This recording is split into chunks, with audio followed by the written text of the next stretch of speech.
Yan, muli, isang mapagpalang hapon po sa ating lahat, mga kapatid, mga kaibigan. At yung ating pong nabanggit kanina ay 6 p.m. mag-start po tayo. Pero mukhang okay naman po. At nagawa na po ng paraan yung kanina pong problema o technical problem. Kaya makapag-start po tayo ng maaga ngayon. Pero awa ng Diyos, sa susunod na mga araw o next Sunday ay okay na po at magiging successful na po yung ating live stream at meron na po magandang flow ng ating pong program. So sa ngayon po, pangalawang beses po ay ganito po muna yung ating pong magiging live. Muli ako po nagpapasalamat sapagkat sa ganitong pagkakataon, kayo po ay mababahaginan ng salita ng ating pong Panginoong Diyos sa pamagitan po ng ating pong programa. Nung nakaraan po, naging topic po natin ang tungkol sa pagpapatawad or forgiveness, the freedom or the power and the freedom of forgiveness. So, nakita po natin kung gaano kahalaga ang pagpapatawad sa atin bilang mga tao at bilang mga sumasampalataya sa Panginoon. So, ngayon po ay bagong paksa na naman po pag-uusapan natin at napapanahon sapagkat gaya po ng ating naranasan ngayon, mga kapatid, mga kaibigan, alam ko na tayong lahat ay nag-aalala dahil nga po sa kondisyon natin pong kinakaharap ngayon. Bagyo at matinding baha, lalo na po sa Kamanava area, dito po sa Nabotas, ganun din po ay nakakaranas po ng baha at yung pong high tide, marahil hanggang Martes po, maranasan po natin ang pagbahang ito. Ganoon din po sa mga kaibigan natin, mga kapatid natin na nasa Malabon. No? So nakakaranas din po sila ng matinding pong baha. Kaya naman po ipinapanalangin natin na sila po ay nasa mabuting kalagayan at ingatan ng ating pong Panginoon upang sa ganun po ay hindi po maranasan ang mas malala or yung po mga aksidente na hindi po natin inaasahan. Ngayon po mga kapatid, mga kaibigan, kaya na nabanggit ko kanina, ano nga ba yung atin pong nagiging karanasan ho ngayon? Isa po dito, syempre yung galit. Napoprostrate po tayo, naiinis po tayo dahil sa nangyayari. Yung iba, maraming sinisisi. Ang iba, sinisisi ang pamahalaan ng gobyerno. Ang iba naman ay sinisisi sa mismong mga mamamayan.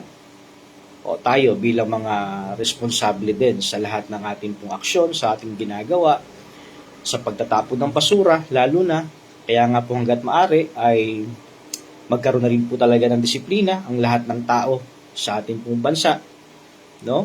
Dahil bilang mga mamayan ng ating pong bansa, tayo rin po ay dapat na maging responsable sa ating pong mga ginagawa sa pagtatapon ng basura. Kasi po, makikita natin kapag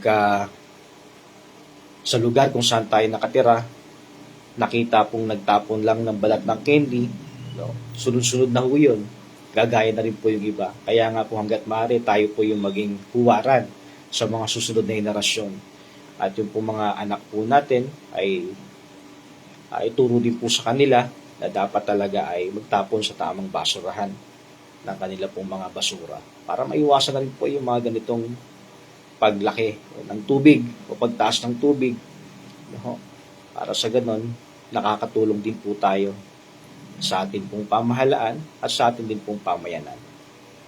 So ngayon po, pag-uusapan na po natin ang isa na naman pong napakahalagang paksa. Walang iba, kundi ang may kinalaman po sa galit. Ayan, alam po nating lahat na tayong lahat ay hindi excuse dito. Lahat tayo nakakaranas po dito. Okay? Tayo po ay hindi excuse dito. Alam niyo po mga kapatid, yung topic po natin ngayon ay pinamagatan ko po itong pagtagumpayan ang galit. Lakad natin sa Espiritu hindi sa damdamin. So mahalagang bagay at mahalagang punto na pag-uusapan po natin dito na tiyak ko po makakatulong po sa atin. So bago po yun, hayaan niyo po muna ako po ay manalangin at ipanalangin po natin ang bawat isa. Noon din po lahat po ng viewers. Ayan. Ate Joy Fajardo. Shoutout po kay Ate Joy.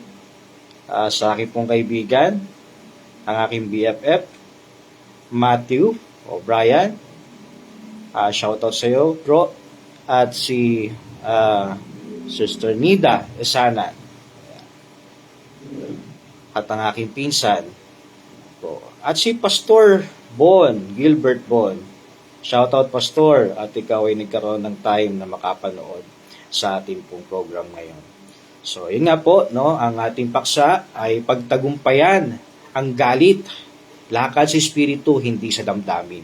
Alam natin tayo pong lahat ay mapusok. At madali rin po tayong magalit. No? Kaya atin po itong aalamin sa tulong po ng ating pong pag-aaral ng salita ng ating Panginoong Diyos. At ganoon din po sa mga pagkukote po sa mga professional na reference. Tayo po yung manalangin. Aming dakilang Diyos, Panginoon, salamat po sa araw na ito na pinagkaloob niyo sa amin. Dalangin po namin na tulungan niyo po nawa kami sa amin pong pag-aaral ng iyong banal na salita. Ang iyo pong abang lingkod ay iyo po nawang itago sa iyong likuran at kayo po yung mahayag sa aming kalagitnaan. At ang akin pong mga kababayan, ang akin pong mga kaibigan, saan man po silang dako naroon, naway patuloy po silang ingatan, inyo po silang gabayan, at maranasan po, Panginoon, ang inyo pong pag-iingat, ang inyo pong paggabay. Dalangin ko rin po, Panginoon, na wala ni isa man po sa kanila ang maharap sa matinding sakuna, kundi, Panginoon, ang inyo pong Santong Espiritu ang gumabay po sa bawat isa po sa amin. Sa kabila po ng mga pagsubok nito, alam namin ikaw, O Diyos, ang siya pong tutulong at gagabay sa amin. Ang lahat ng ito, Panginoon, ay amin pong isinasamo at aming idinadalangin. Alang-alang na lamang pong lahat sa matamis na pangalan ng aming Panginoong Jesus. Amen. Ngayon po, ayan. So, nung nakaraan, pinag-usapan natin yung forgiveness o yung pong freedom and the power of forgiveness. So, when we forgive, sabi nga po, ang ating Panginoon ay ipagpapatawad din tayo sa atin pong mga kasalanan. Huwag po tayong maging unfair na tayo ay dumadalangin sa Ama, pero hindi naman tayo. Dumadalangin tayo sa Ama para pagpatawad yung mga kasalanan natin, pero hindi naman tayo marunong magpatawad sa iba na nagkasala sa atin. So, dapat i-practice din po natin yun. Ngayon po, connected din po sa pagpapatawad. Ano po ito? Yung galit. Tayo pong lahat ay nagagalit. Nakakaranas po tayo ng frustrations. And that frustration, syempre nauuwi yan sa anger.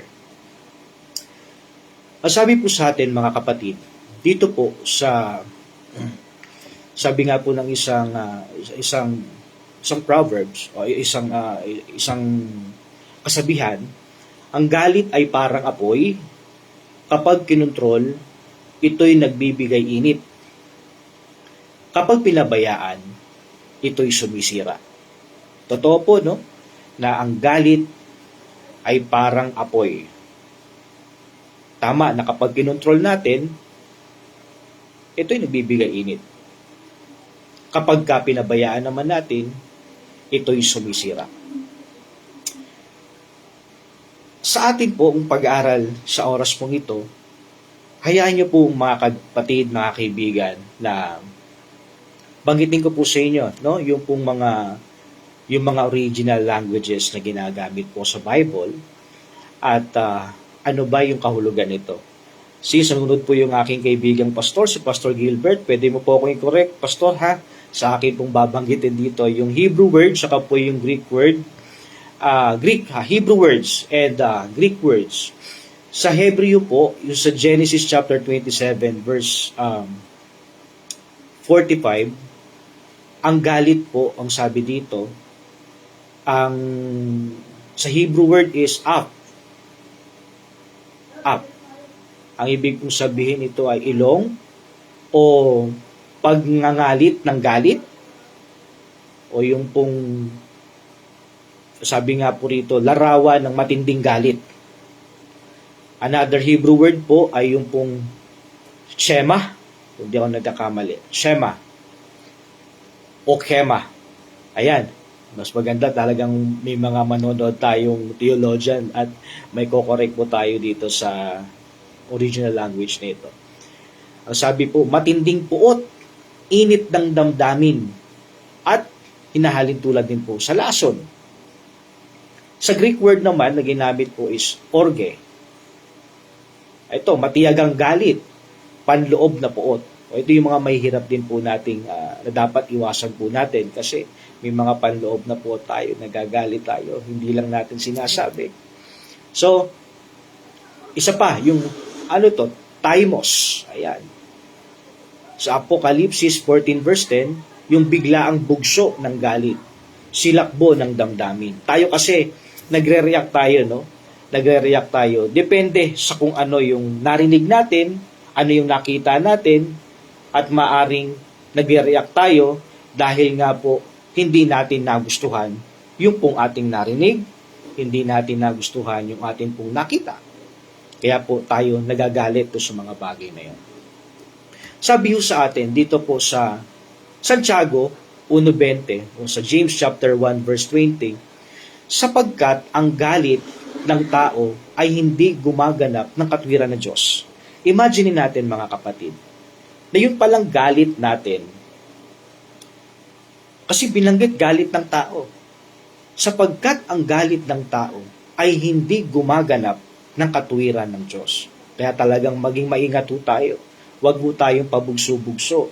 Kaya nga sabi, pag nagdedesisyon tayo, huwag tayong magdedesisyon na umiiral yung ating emosyon.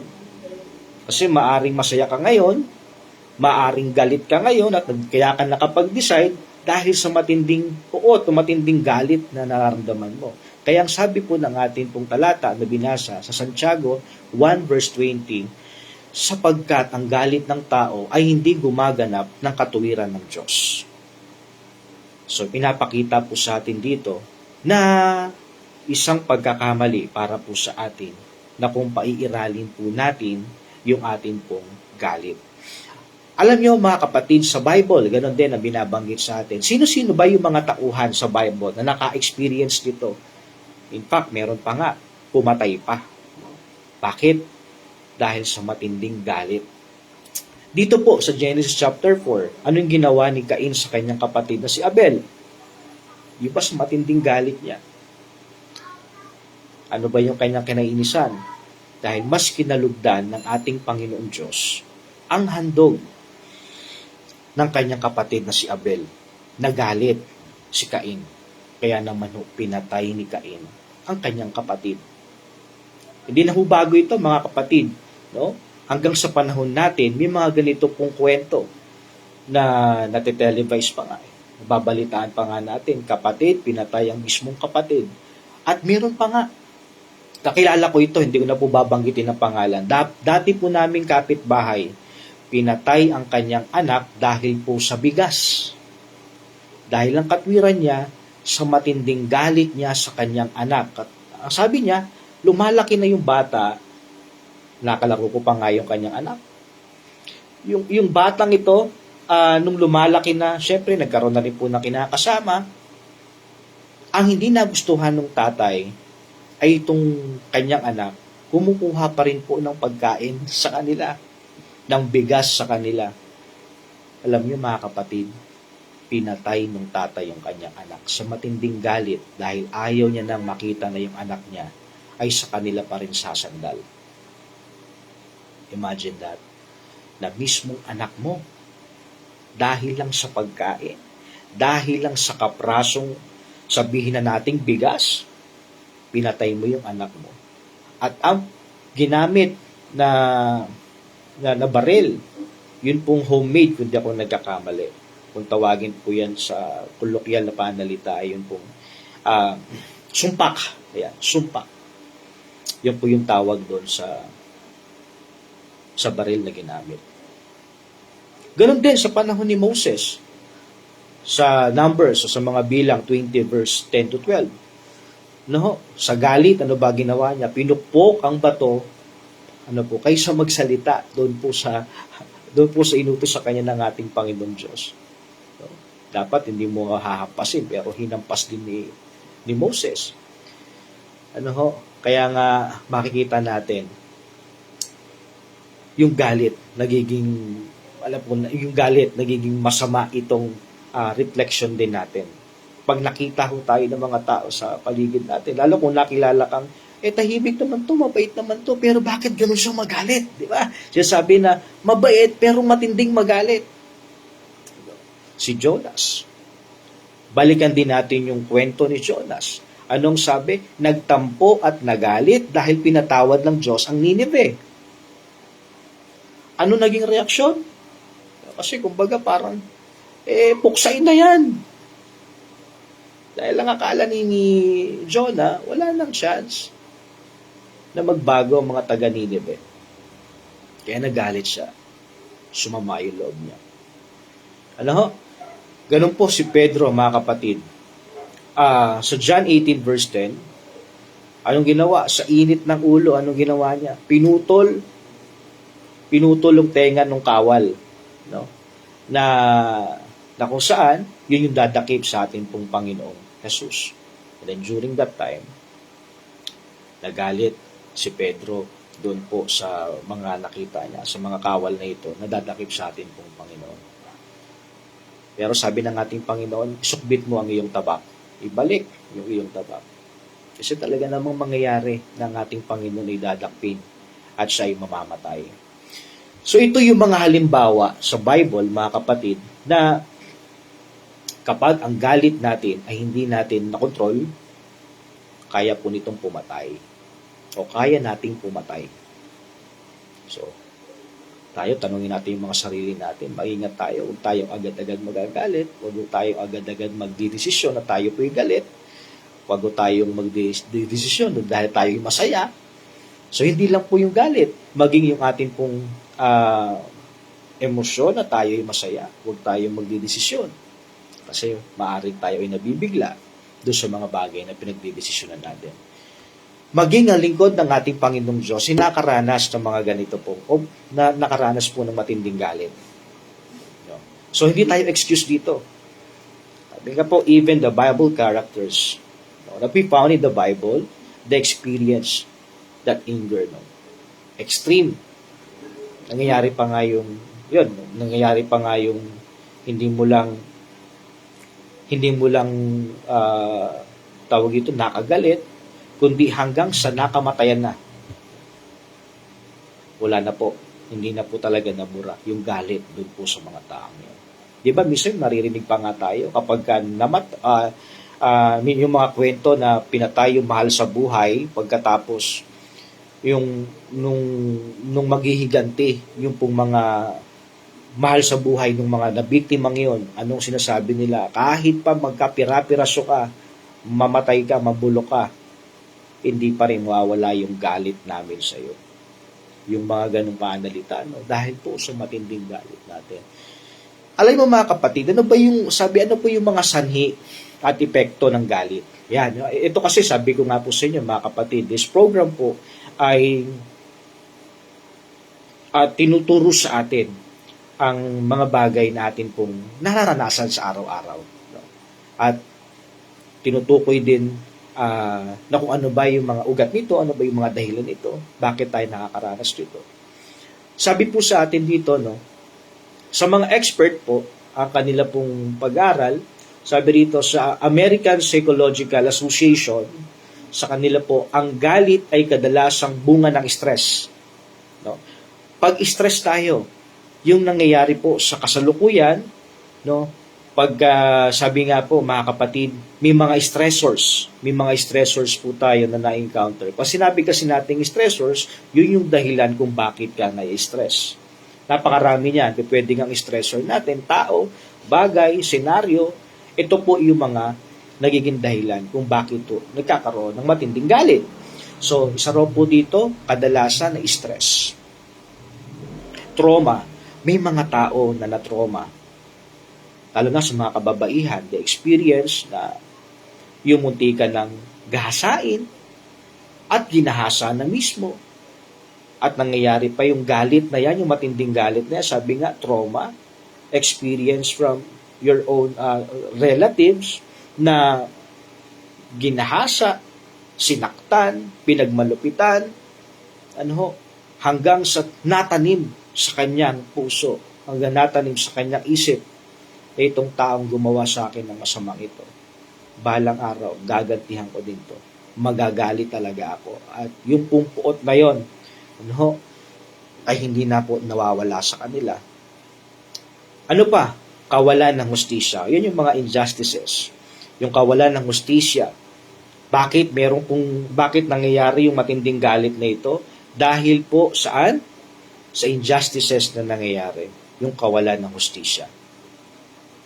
Yung sinasabi nga ng yung mga payak na panalita na naririnig natin, yung mga common na naririnig natin sa mga tao, na ang sabi, ang batas ay para lamang daw po sa mga mayayaman, ang batas ay hindi para sa mga mahirap. Siguro naman sa puntong ito, mga kapatid, huwag nating isipin na ganon.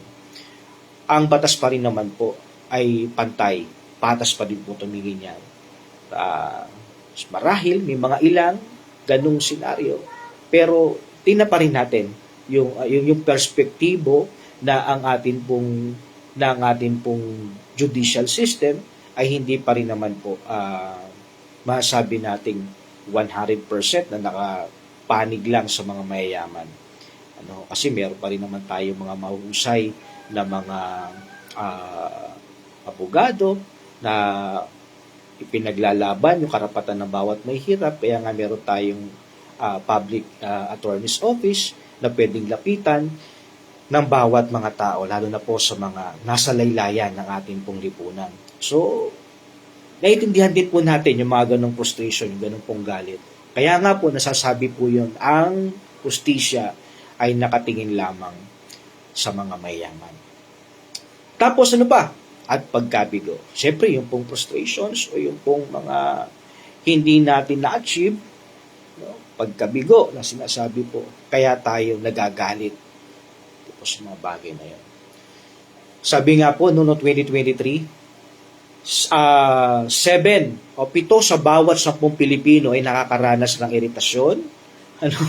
Na-irritate tayo. Naniniwala po ba kayo doon? Na 7 sa bawat 10 Pilipino ang nakakaranas po ng iritasyon kada linggo. Samantalang, di ba, yung linggo, sabi nga, family day yan. Pero sabi, doon nakakaranas ng iritasyon. Halimbawa na lang, yan. Ang binigay po kasing halimbawa sa atin dito, traffic. Punta ka ng EDSA, mabibwisit talaga yung bawat tao kapag nandun ka sa isang sitwasyon na uwing-uwi ka na, gusto mo na pumunta sa pupuntahan mo, pero napakabigat ng traffic. Ayan, sa Sister Julda. Shoutout po kay Sister Julda Toralba. Ayan. Regards po sa family, Sister Julda. Ayan. Totoo po, madami po talaga. Traffic, yung bigat ng traffic, lalo na pagka nasa isang lugar tayo, sa EDSA, isa na yan. Ano ba yung mga lugar na matraffic? Nakakainis, kasi yung pang tipo nagmamadali ka na, minsan nga napakalapit na nga pupuntahan mo, at nakakainis din, nakakagalit din, yung driver, napakabagal din magmaneho. Siyempre, nag-iintay din sila ng mga pasaherong sasakay doon sa jeep, no? Kaya nandun yung napoprostrate tayo. Nagagalit na tayo doon sa sitwasyon. Traffic, ano pa? Politika. Naku po, ang mga kapatid, mga kababayan. Alam natin, napakarami pong nagagalit sa mga pro-Duterte. Napakarami ding nagagalit sa mga pro-Bongbong Marcos. Ito nga po, mga kapatid, ako aminin ko naman sa inyo na meron din akong pinapaniga pagdating sa politika, pero habang tumatagal, natututunan ko na rin, na tingnan po yung perspektibong wag natin masyadong pabigatin yung sitwasyon bilang mga manampalataya. Alam natin na talagang politika ay hindi mawawala yan. Meron talagang mga paglalaban, pagkatalo-talo sa mga bagay na yan. Mas mabuting ipanalangin natin, no, na magkaroon ng kaayusan, magkaroon pa rin po ng kaginhawaan yung bansa natin. Oy, good afternoon po. Good afternoon po. Ayan. Boss Len Hablo, ang akin pong kumpare. Ayan. Shout out sa akin pong kaibigan, Sir Hablo. Kay Ate Jean Helbuena. No? Ano pa? Politika. Sa social media nga lang, no? Sa social media. Yung politics. Ako, ang mga Pilipino, napakagagaling pagdating sa mga arguments, so yung pagdating sa mga kanilang opinions, no? Makikita natin na yung iba nagagalit na, yung iba naman medyo pagalit pa lang.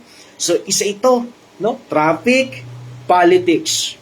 Kanya-kanya pong bet na kanila pong mga politicians o na kanila pong mga party list. Social media. Nakakagalit din. Totoo ito, mga kapatid, mga kaibigan. Nakakagalit din. Pag babrowse mo ng Facebook, makikita mo, ay teka muna, bakit siya sensado na? Tapos ako ito pa rin ako.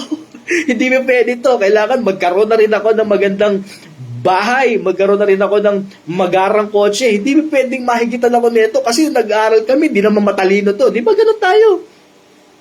Nagagalit tayo dahil na rin po sa social media. Kung ano yung mga nakikita natin, ito rin po yung mga nagiging dahilan kung bakit tayo nagagalit.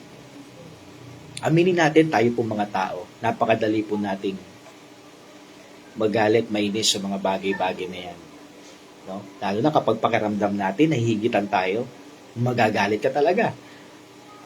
Kaya nga, sabi ko, buti yung sabi ko na lang din po mga kapatid, no?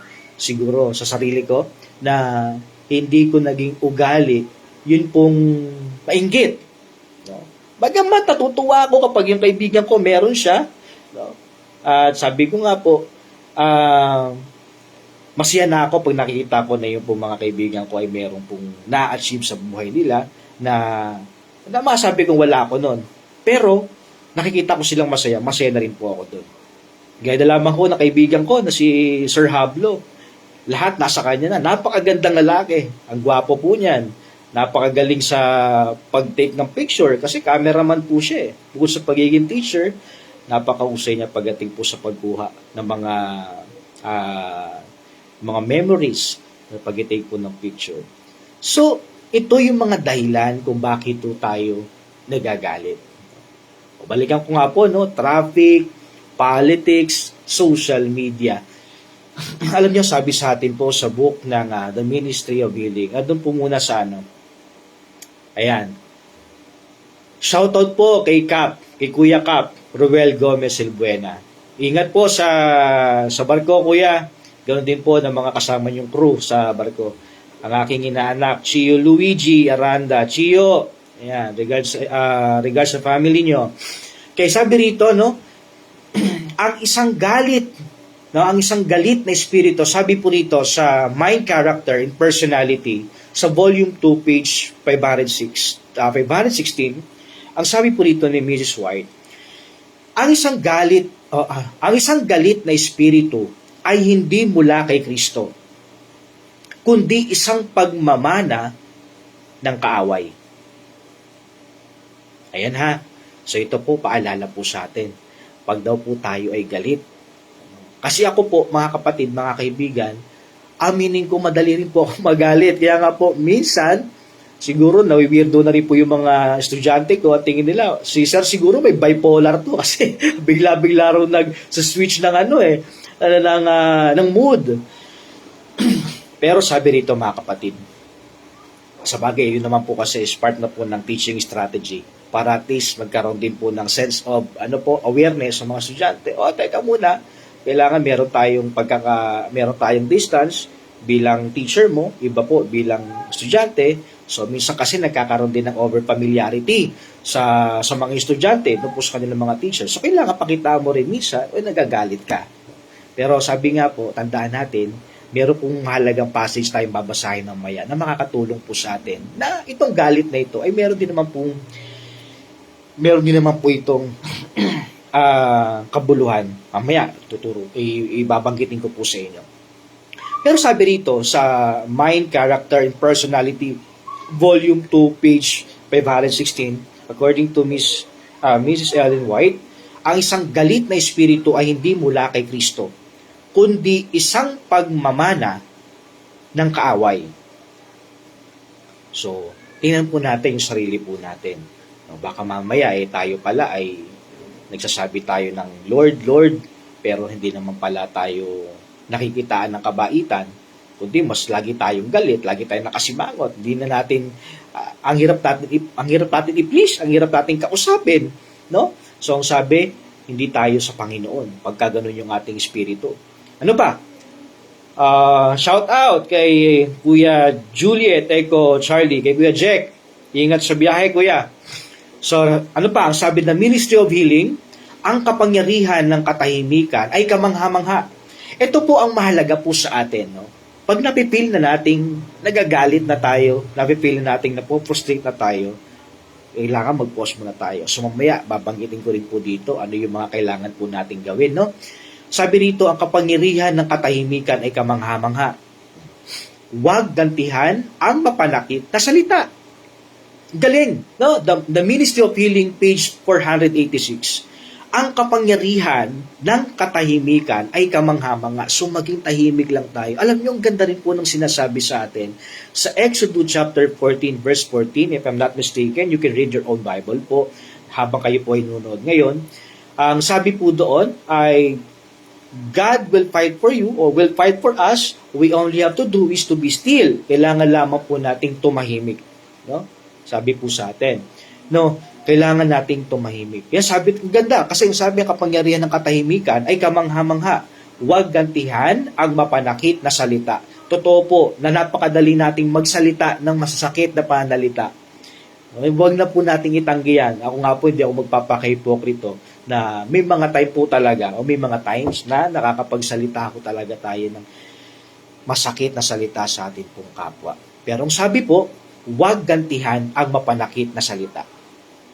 Be careful, maging maingat po tayo. Pastor Ramon,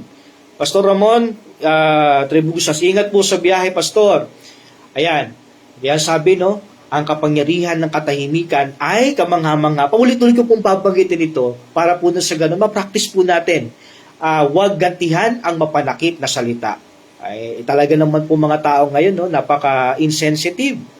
That's why, ito pong sinasabi ko mga kapatid, mga kaibigan, even if you're not in the church, kahit po wala tayo sa church, kahit po nasa company tayo, sabi nga po, no, hindi maayos ang isang gusot kung pareho kayong galit, kung pareho kayong mataas, kung pareho kayong hindi nagpapakumbaba sa bawat isa. Kaya ang sabi dito, pag nagagalit na yung boss mo, tumahimik ka. Huwag ka magsalita ng kahit na ano. Kapag bibigyan ka ng pagkakataon, dun ka lang po magsalita at malumanay pa rin pong pagsasalita. Kaya, alam niyo, Ministry of Healing, nakakatulong din po ito sa atin. Ano po sa mga for devotional, no? Makakatulong po sa atin ito.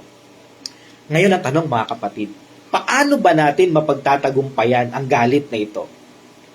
Sabi na po natin kanina, yung mga dahilan kung bakit tayo nagagalit, yung mga nakikita natin, politics, traffic, hindi lang yun. Pati yung mga kasama natin sa bahay, yung mga kapatid natin.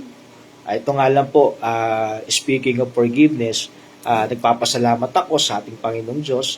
Dahil noong nakaraan, may tampuhan kami ng aking pong kapatid. Pero ngayon, awa ng Diyos, okay na, nagkabati na, nagkapatawaran na, nagkaroon na ng pasensyahan doon sa mga nasabi naming masakit na salita. Isa ito sa mga mahalagang bagay na dapat po natin makita, no? Na maging sentro ang Panginoon sa buhay natin. Kasi talaga kung wala yung Panginoon, dati naisip, no? Wala magpapaalala sa atin eh. Wala magpapaalala sa atin. Kaya sabi rito mga kapatid, ano ba yung mga prinsipyong biblikal na makikita po natin dito?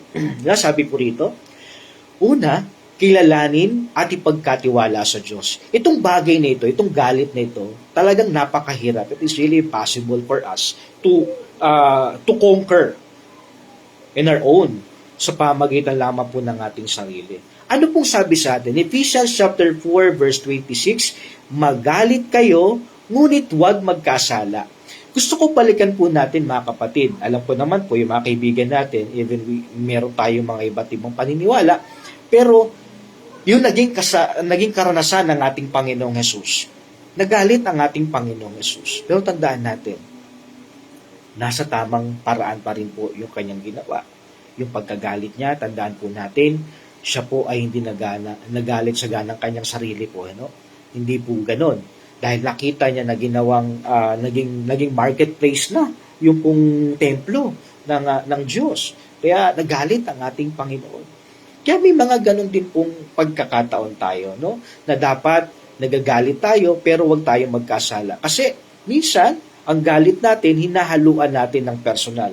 Ito lang po, minsan sa mga pag-uusap po sa kumpanya, no, minsan doon lang tayo sa paksa na pinag-uusapan, huwag natin ipasok yung mga personal na bagay. Kaya po nagkakaroon ng matagal na alitan, hindi na nagpapansinan, dahil nga po doon sa mga personal na bagay. Natural, nagagalit tayo, pero hanggat maaari, no, pag nagalit tayo, huwag daw pong lubugan ng araw. Kailangan magpatawaran po agad. Kung may nasabing hindi maganda, kausapin po yung inyo pong napagsalitaan ng hindi maganda. Ng ating kaibigan, mga mahal sa buhay, mga taong kahit pa natin hindi close, lapitan po natin, humingi tayo ng patawad. Pangalawa, ang sabi po rito, ito po ay yung sabi sa atin, no? Kilalanin at pagkatiwala sa Diyos. Sabi nga po, magalit tayo, ngunit huwag tayong magkasala. Pangalawa, bunga ng Espiritu. Ano ba yung bunga ng Espiritu? Sa Galatia chapter 5, verse 22 to 23, ngunit ang bunga ng Espiritu ay pagpipigil sa sarili. Kailangan po magpigil ho tayo. Magkaroon ho tayo ng control sa sarili po natin. Okay, wait lang po ha mga kapatid. Kukuha lang ako ng charger, medyo palobat na yung aking laptop.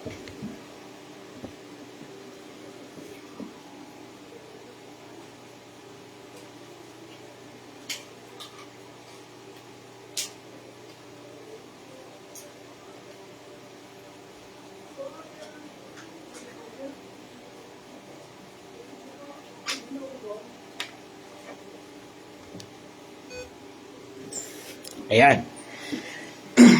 So, bunga ng Espiritu ay pagpipigil sa sarili. Pigilin po natin yung sarili natin. Teka muna, pause muna, baka mamaya may masabi akong hindi maganda. Okay, tandaan natin na dapat kung tayo po ay sumasampalataya sa Panginoon, dapat alam din po natin na meron pong bunga ang Santong Espiritu sa buhay po natin. Pangatlo, pagpapatawad. Ano yung dapat pong gawin kung hindi kayo magpatawad?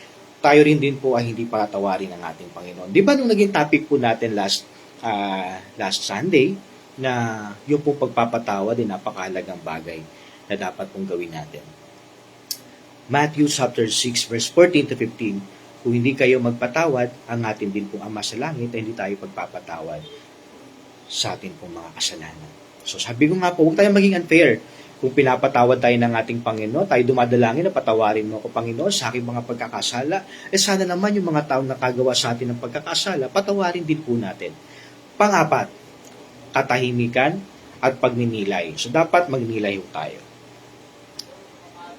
Alamin natin ano yung mga bagay na baka mamaya masabi natin, pag-isipan po natin mabuti. No? Kaya sabi sa atin sa Awit chapter 4 verse 4, manginig kayo at huwag magkasala. Magnilay kayo sa inyong puso habang nasa higaan at tumahimik. Ang ganda po, no? Na manginig kayo at huwag magkasala. Magnilay kayo sa inyong puso habang nasa higaan at tumahimik. So mahalaga rin po, no? Mahalaga rin po na tayo ay dapat pagninilayan natin yung ating po mga sasabihin. Kasi mamaya, maging dahilan yun para tayo makatisod ng ating kapatid sa church. Hindi lang yun, tayo po ay magkaroon ng kaaway sa kumpanya pinagtatrabahuan natin. Lalo na yung mga kabataan ngayon, madali ho kasi tayong kahit nga po yung attention span, no? Yung attention span ng mga bata ngayon, lalo kasi tutok na sa social media, kaya nakwento ko nga po sa inyo, nasa sobrang galit ng anak sa kanyang nanay dahil sinundo siya doon sa computer shop. Ano ginawa niya? Pinagsusuntok niya yung nanay niya. O imagine niyo yung ganong ugali ng bata. Maaring naging epekto rin po doon, naging epekto na po yun sa madalas sa paggamit po ng na computer. So ito rin po yung mga mahalagang bagay na dapat isaalang-alang din po natin. Na dapat sa mga anak, ituro din po ng mga magulang sa mga anak po nila na baka mamaya masyado nang nabababad sa paggamit ng computer at napapabayaan yung kanilang kalusugan na naapektuhan din po yung kanilang mental. Kaya sa puntong yon, bagamat nakita ko yung anak nasaktan yung kanyang mga magulang, sa kabilang bagay, parang may mali. Yung magulang na hindi po nagabayan ng maayos yung batang ito. Ano? So, isa po sa napakahalagang bagay na dapat na malaman din po ng mga magulang. So, yung galit ng kanyang anak at pinagusuntok niya yung kanyang nanay. At yung nakwento ko nga rin po kanina na yung tatay ay pinatay ang kanyang anak dahil po sa matinding galit na sa kaprasong bigas dumating sa ganung punto. Ano pa po? Ano yung mga itinuturo sa atin? Practical naman po na, si ate Leia. Shoutout po ate Leia. Regards po sa family Tabo. Ayan. Sabi po sa atin dito, ano yung mga dapat po nating gawin? Ano yung mga practical na pamamaraan? Though nabanggit ko na po kanina yung pong biblical na aspekto na maaring makatulong sa atin at meron din po sa mga practical na pamamaraan. Ituturo din po ito sa atin ng mga eksperto, no? Unang mahalagang bagay, lalo po sa mga teacher na kagaya ko rin po, madali rin pong magalit, madali pong mag-react doon po sa mga nakikita po sa mga estudyante ko. Kaya kapag nakikita ko minsan yung estudyante ko, pag tinignan ko na at wala ka pang ginagawang hindi ka pa nakikinig, nako po, maaaring may sumunod na ron. Sabihin ko, lumabas ka na kasi hindi ko gusto na magkaklase tayo, manggugulo ka lang. So may mga ganong point. Pero sabi ko nga, mukhang hindi siya maganda. Hindi siya maganda. In a sense na, hindi rin natuto yung bata kasi pinalabas ko. Di po ba? Ano ang sabi rito? Lalo na kapag kami naririnig tayo, minsan ng mga bata, pilosopo yan. May mga batang pilosopo na susukatin ka doon sa pasensya mo. May mga bata naman na pilosopo na susukatin ka sa kung ano yung alam mo. Talaga, ito sa topic, may mga ganong bata. Kaya hanggat maaari, naalala ko yung teacher ko nung ako ay nag-aaral ng high school. Ang sabi niya, siya ay saraling panlipunan. Ang aming pong topic noon ay world history. Sabi nga po niya, dapat bilang guro, mas makapal yung binasa mo kaysa doon sa binasa ng bata. Which is true. Kasi may mga bata na talagang advanced na rin, nagbabasa rin talaga sila. Kasi sabi nga, kung ito yung kaalaman ng bata, dapat ito yung kaalaman mo. So, parang nga naman, hindi ka mauwi sa mga ganon na magagalit ka kasi syempre, hindi mo na palalagay sinasabi mo. Isa rin yun. So, anong sabi rito mga kapatid? Una, huminto. Huwag agad mag-react. Makinig ka lang muna. Di ba may mga ganun tao? Kaya sabi ko nga po nung nakaraan, mas mainam na kapag nagagalit yung kausap mo, tingnan mo lang siya, makinig ka lang sa kanya. Kasi siya mapapagod. Ikaw hindi ka pagod dahil wala ka pa namang reaksyon, wala ka pa namang violent reaction doon sinasabi niya. Makinig ka muna, pakinggan mo sinasabi niya. So, pag binigyan ka ng pagkakataon mag-react, doon pala mag-react. So, una, huminto. Huwag agad mag-react. Pangalawa, huminga. No? Malalim at mabagal na paghinga. Kaya nga po, dituro din po ito sa aming mga t-shirt na paglalabas, pag narinig mo ng maingay, may mga batang pasaway sa loob ng classroom, para hindi ka magmura, kasi minsan may mga ganun tayo, bigla tayo magmumura. Tapos ka muna sa classroom, hinga ng malalim, okay, hinto, hinga ng malalim, mabagal na paghinga. Pangatlo, ayan. Muna po, huminto, huminga, tumugon. Ito, na may pag-iisip at pananampalataya. So, hindi ka lang dapat huminto doon sa huminto, huminga. Dapat nananalangin ka na. Nananalangin ka na. Ipinapanalangin mo na. Sabi nga po, na may pag-iisip at mayroong pananampalataya. Kasi unang-una mga kapatid, we can conquer. O hindi natin makukonquer tong anger na ito. So sarili lang po natin. Hindi natin kaya. tangi sa tulong ng ating Panginoong Diyos, tayo po ay malalampasan natin yung ganun pong sitwasyon. Siyempre, may mga iba po na binabanggit. Since kasi po mga kapatid, no, itong galit na ito, kagaya po na naging karanasan po, kung nanonood kayo ng pelikula, tayong lahat nakakanood naman tayo ng pelikula. Isa sa magandang pelikula na napanood ko ay yung kay Joker.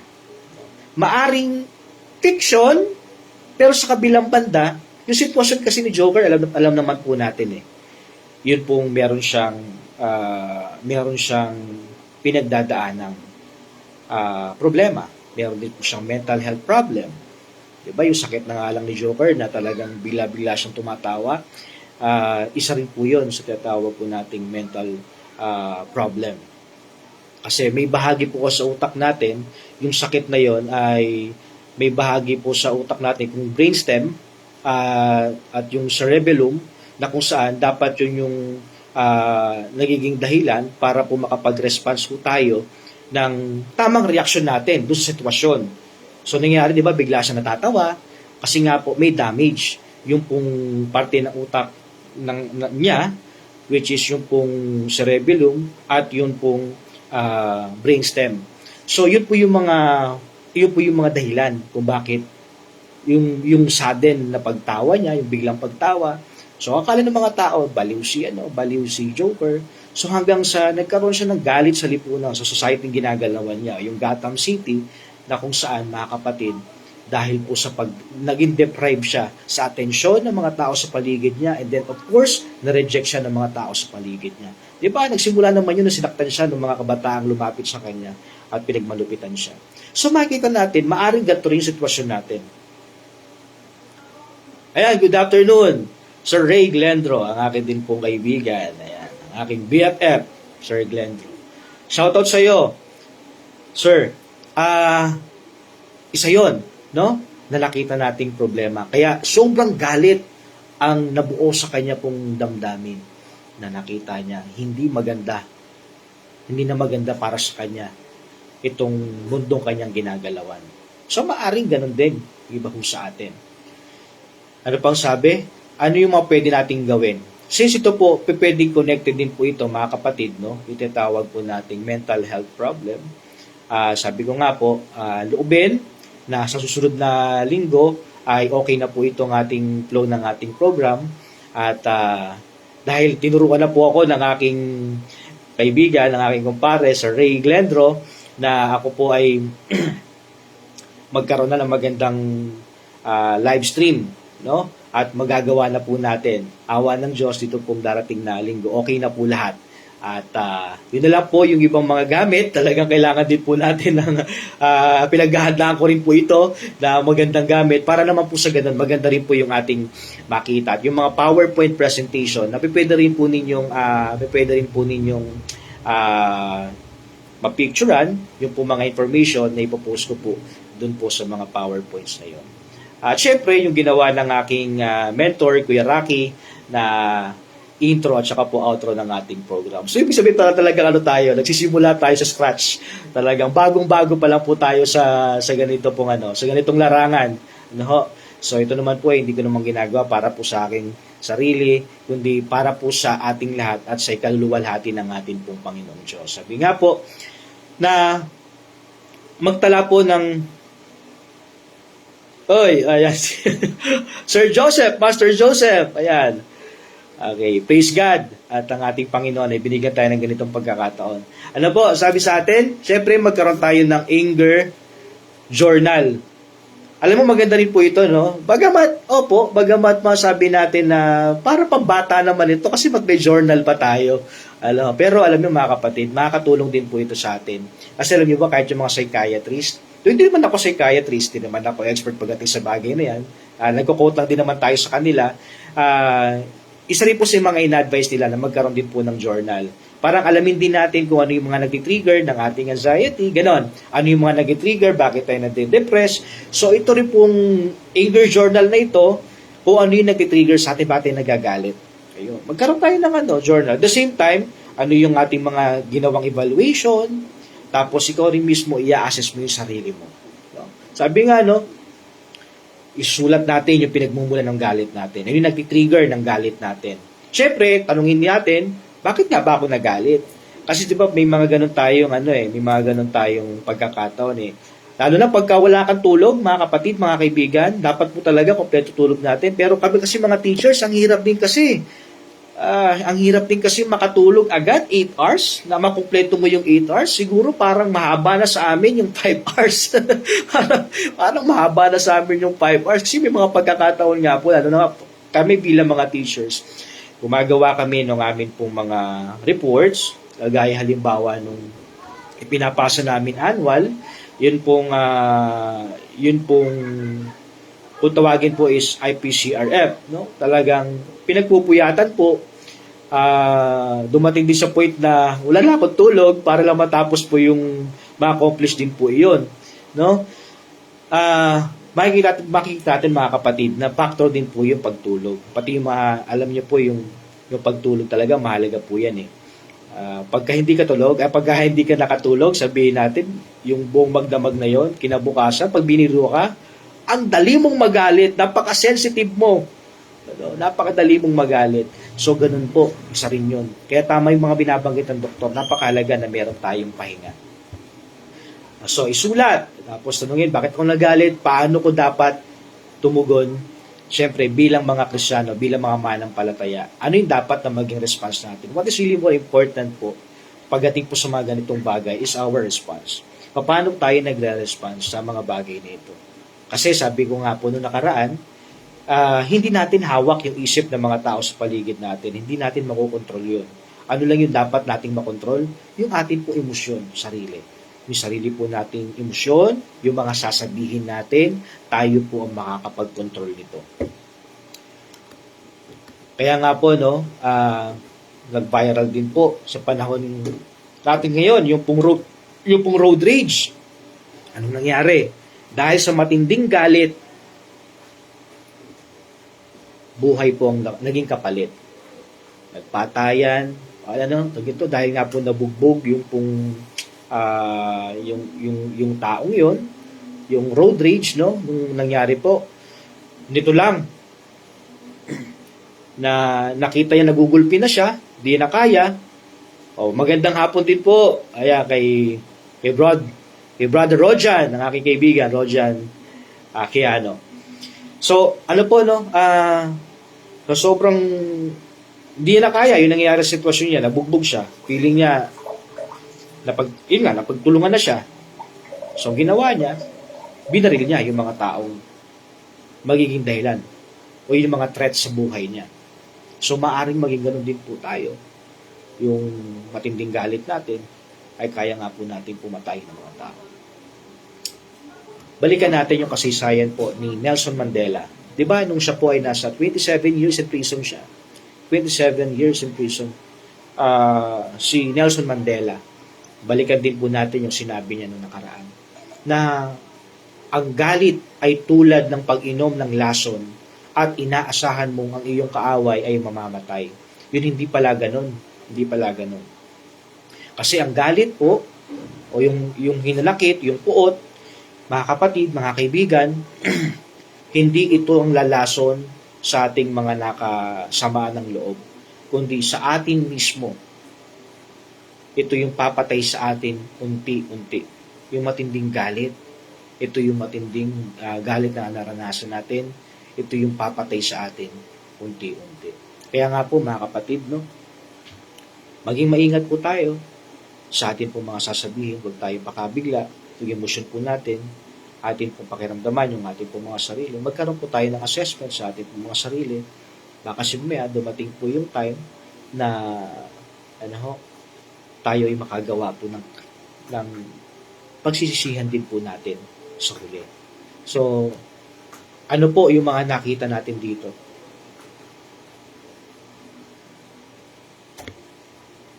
Ang ipinapakita ko sa atin dito, according to the book of Romans chapter 12 verse 21, sa 20:21, pag may naging kaaway tayo, bagamat masama yung naging karanasan natin sa kanila, pinagmalupitan tayo,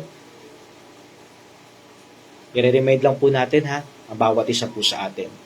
Mismong ang Bible, itinuturo po sa atin, Romans 12 verse 20 to 21, na kapag ang kaaway mo ay nagutom, pakainin mo.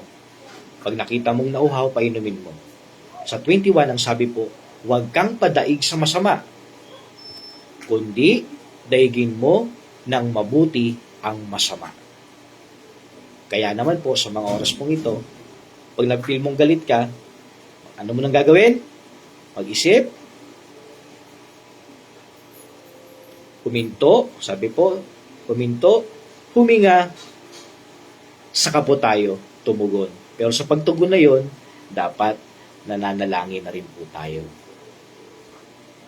Para po sa ganun, mga kapatid, maiwasan po natin ang mga bagay na pagsisihan po natin sa huli. Kaya po, ulitin ko lang po, ang talata po na binabanggit sa atin, hindi masamang magalit. Pero sana, yung galit natin, huwag daw pong lumugan ng araw. Kasi pag lubog na yung araw, hindi na tayo nakahingi ng sorry sa mga tao na kagalit po natin, ano pong mangyayari? Lalalim po yung sugat na yun. Magkakaroon po ng matinding hidwaan, maaaring hindi pa kayo magpatawaran sa isa't isa. Kaya po hanggat maaari, pag naramdaman natin ito, i-assess natin yung sarili natin. O sa ganun, tayo po ay hindi makagawa ng pagkakasala sa ating Panginoong Diyos at sa ating kapwa. Nawa sa oras pong ito, mga kapatid, mga kaibigan, yung pagtugon natin sa lahat ng ginagawa ng ating Panginoong Diyos sa buhay natin ay isaalang-alang po natin. Dahil alam natin ng ating Panginoon, siya po ang siya po yung dakilang Diyos na makikitaan natin ng kadalisayan, banayad, sabi nga po, sa pagkagalit. Mabagal, hindi nagagalit agad. Pero kung magalit man ang ating Panginoong Diyos, authority ng ating Panginoong Diyos. Yun. Pero sa atin, pag nagalit tayo, yun po ay kasalanan po. Magkukosta po yun. O magiging dahilan yun para po tayo ay magkasala sa ating Panginoong Diyos. Kaya naman po, patuloy po natin na idalangin sa ating Panginoon at tayo ay tulungan na yung galit na ito ay hindi tayo kainin, kundi bagkus ito ay ating kontrolin. Salamat po sa inyong patuloy na pakikinig, mga kaibigan. Sa susunod po ulit na linggo, tayo po ay mag-uusap at awa ng Diyos, ayos na po lahat ng ating pong magiging flow ng ating program. At natulungan na rin po ako ng aking pong kaibigan. Sir Ray, salamat po sa pagtulong sa akin.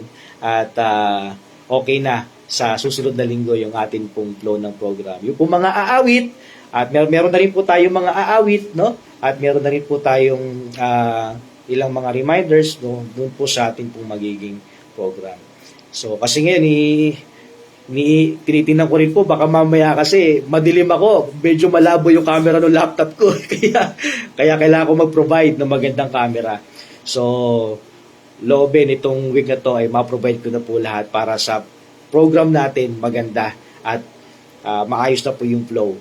At tayo pong lahat ay makinabang, hindi lamang po ilan. I-share po natin sa mga kaibigan po natin ito pong ating program na ito. Para sa ganon, magkaroon po tayo ng, alin po, paglapit sa atin pong Panginoon. At higit sa lahat, magkaroon tayo ng matibay na relasyon sa Kanya. Na hindi kailanman matitinag, kundi patuloy lamang po na paglago na kasama ang atin pong Panginoon Jesus. Maraming salamat po. At bago po yun, tayo po manalangin. Aming dakilang Diyos, Panginoon, salamat po sa inyong patuloy na pagpapaalala sa amin, lalo't higit sa aming pong pinag-aralan sa oras pong ito, na kami ay wag agad-agad magagalit, kundi bagkos amin po itong kontrolin sa pamagitan po ng inyong Santong Espiritu na siyang gagabay sa amin at mag-uudyok sa amin na gampanan ang inyong pong banal na kalooban at magawa namin, O Diyos, ang inyong pong banal na kalooban. Alisin po ang mga hinanakit sa amin pong mga puso, ganoon din po ang amin pong mga galit sa amin pong mga kapwa, kundi bagkos patuloy na pangunawa at mahabang pasensya ang igawan niyo po sa amin At sa mga susunod na mga panahon, Panginoon, kami pong lahat na patuloy po na sumasampalataya sa inyo ay magkaroon po ng mahabaging damdamin at may pagkalingang puso na hindi po magagalit sa kanino man, kundi kahabagan lamang po at patuloy na paglapit po sa inyo ang masumpungan po sa bawat isa sa amin. Ang lahat ng ito, Panginoon, ay aming isinasamo at aming dinadalangin sa inyo. Laki pang paghingi ng tawad sa amin pong mga nagawang pagkukulang at mga pagkakasala. Alang-alang pong lahat sa matamis na pangalan ng aming Panginoong Jesus. Amen. Maraming salamat po. Ingat po kayo.